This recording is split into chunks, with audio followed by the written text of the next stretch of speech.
Hello नमस्कार सरल English channel में आप सबનું સ્વાગત છે। અગાઉ આપણે 3 વિધાન જોયા હતા।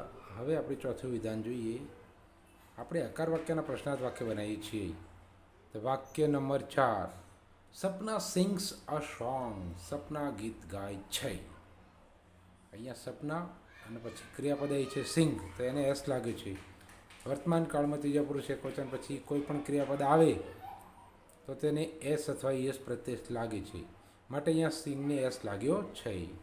હવે આપણે એનું પ્રશ્નાર્થ બનાવવું હોય તો શું કરીશું? Does Sapna Singh a song, શું સપના ગીત ગાય છે? તો ડઝ કેમ આવ્યું? ઈ સીડ જોડે ડઝ આવે છે, માટે આપણે પ્રશ્નાર્થ બનાવવા માટે ડઝને આગળ મૂક્યું, અને જે સિંગને એસ લાગે તો એસને આપણે કાઢી નાખ્યો છે। એ આપણે ધ્યાનથી જોઈશું તો સમજાઈ જશે। પાંચમું વિધાન, the bird flies in the sky. The bird એટલે પક્ષી, ફ્લાઇઝ એટલે ઉડે છે, ઇન ધ સ્કાય એટલે આકાશમાં, પક્ષી આકાશમાં ઉડે છે। હવે આનું આપણે પ્રશ્ન શું કરવાનું? Does the bird fly in the sky, શું પક્ષી આકાશમાં ઉડે છે?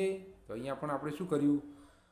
પાંચમા વિધાનમાં જે બર્ડ પછી ક્રિયાપદ આવી ફ્લાય, તો એને IES પ્રત્યય લાગ્યો છે।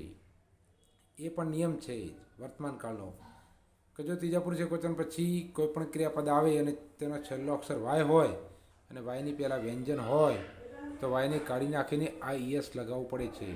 માટે અહીંયા ધ બર્ડ પછી ક્રિયાપદ ફ્લાયનું શું બની ગયું છે? ફ્લાઇઝ। અને આનો આપણે પ્રશ્નાર્થ બનાવવા માટે આગળ શું મૂક્યું?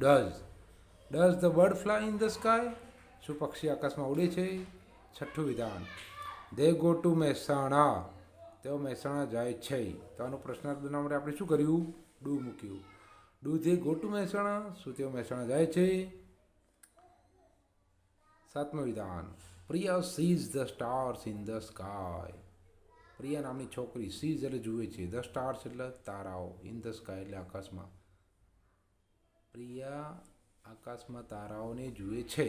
આવું હકાર વાક્ય છે। આપણે એનું પ્રશ્નાર્થ વાક્ય બનાવવાનું છે। તો આપણે પ્રશ્નાર્થ વાક્ય શું બનાવ્યું? Does Priya see the stars in the sky, શું પ્રિયા આકાશમાં તારાઓને જુએ છે? Thank you for watching.